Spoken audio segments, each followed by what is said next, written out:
Aucun péché ne te fera entrer en enfer, sauf le blasphème du Saint-Esprit. Aucun. Que quelqu'un me contredise.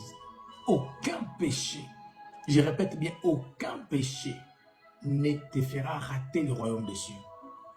Même si c'est un péché répétitif, excusez-moi, ça ne te fera pas rater le royaume des cieux. À part le blasphème contre le Saint-Esprit. Jésus a accepté d'être crucifié sur la croix, exposé, mourir. Pas parce que tu avais péché hier, non. Parce qu'il ne redescendra plus pour qu'il soit encore mort sur la croix et pour que tes péchés de demain soient pardonnés, non. Il a été crucifié une seule fois. Pour l'éternité. Hébreux chapitre 9, verset 2, je lis. Et il est entré une fois pour toutes dans le lieu très saint, non avec le sang des boucs et des veaux, mais avec son propre sang, ayant obtenu une rédemption éternelle.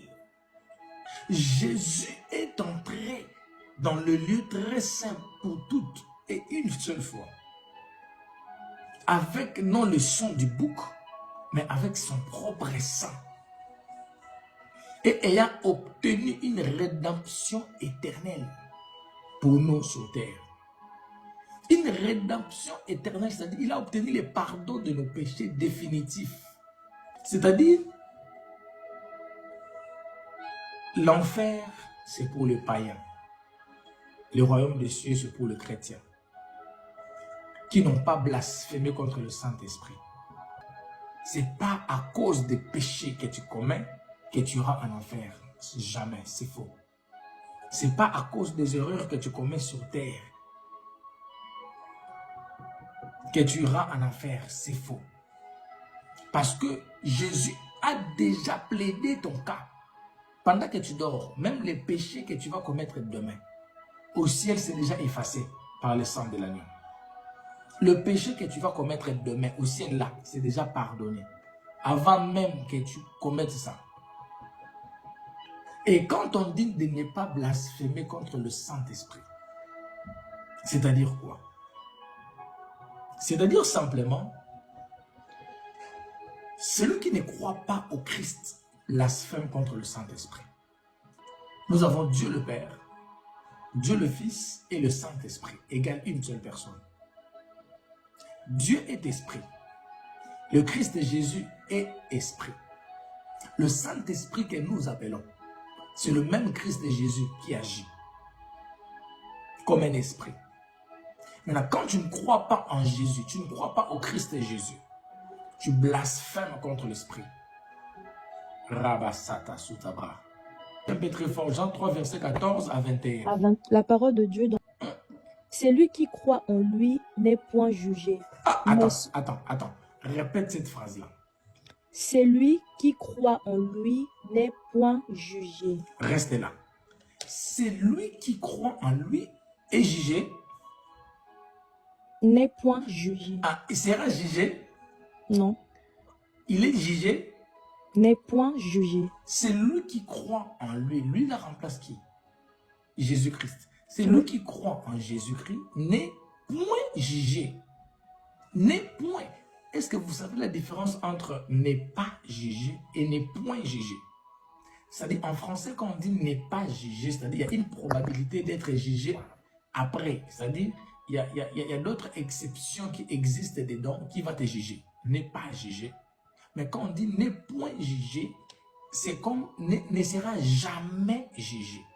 C'est-à-dire qu'il n'y aura en aucun cas, même pas un cas exceptionnel pour ça. Il ne sera jamais jugé. Continue. Mais celui qui ne croit pas est déjà jugé. Ah, mais celui qui ne croit pas, non seulement qu'il sera jugé, non seulement qu'il est jugé, il est quoi? Il est déjà jugé. Bien-aimé, quand tu ne crois pas en Jésus, c'est pas parce que quand tu pêches, on te juge. On ne juge pas le pécheur. On juge sur la croyance. On juge sur le blasphème du Saint-Esprit qui est le Christ. On juge sur ça. Quelqu'un qui croit déjà en Jésus-Christ, il n'y a rien à juger sur lui. Parce que le Christ Jésus a déjà obtenu une rédemption définitive pour lui. Quand tu crois en Christ Jésus, tu es rassuré et assuré. C'est-à-dire aucun péché ne te fera manquer le royaume des cieux. Aucun péché, aucune erreur. Je l'ai dit et je le répète, en public et en haute voix. Je suis prédicateur de l'évangile, je ne suis pas donneur de leçons. Je prêche la Bible telle qu'elle est écrite. Mais ce sont vos crimes qui mettent une séparation entre vous et votre Dieu. Yes. Ce sont vos péchés qui vous cachent sa face Mm. et l'empêchent de vous écouter. Donc, ce sont vos crimes qui mettent la séparation entre vous et votre Dieu. Ce sont vos péchés qui font quoi? Qui vous cachent sa face. Oui, et qui empêchent que Dieu vous écoute. Oui. C'est qu'on dit toujours ici que la prière d'un pécheur se transforme comme le bruit aux oreilles de Dieu. Parce que sur terre des vivants ici, on a besoin d'écouter Dieu parler, on a besoin de bénédictions, on a des requêtes de prières à donner à Dieu. Chaque jour, on a des problèmes à soumettre à Dieu. On est censé de se conduire bien pour que nos prières soient écoutées. Et qu'est-ce qui fait qu'il y ait l'intercalation entre toi et Dieu? C'est un mur.